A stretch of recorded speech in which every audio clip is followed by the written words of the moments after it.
ദൈവമേ, ഇതെന്ത് സാധനം? ഒരു പിടുത്തം കിട്ടുന്നില്ലല്ലോ ഇച്ചടാ.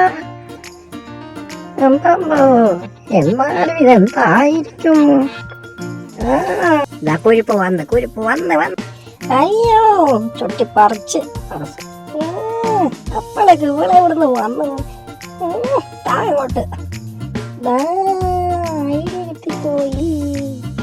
ചെണ്ടയാണിട്ടോ. അന്നേരം തമ്പായി പറയണം. എന്നെ ഒന്ന് ഒറ്റയ്ക്ക് വീട് പാറസേ. അയ്യോ തുറന്ന് കണ്ടോളെ. ചെണ്ട അടിപൊളി. അയ്യോ അടിപൊളി. 3 മിനിറ്റായി കളിച്ച് മടുത്ത്. ഇനി ഇതെങ്ങനെയെങ്കിലും ഒന്ന് എന്താ ചെയ്യാനിപ്പോൾ? ഇനി എന്തെങ്കിലും കാട്ടി ഇത് പൊട്ടിക്കണം. മതി. അയ്യാടാ, അപ്പോഴത്തിന് ബാറസ് വന്ന് രക്ഷിച്ചു. അയ്യോടാ ബാറസേ.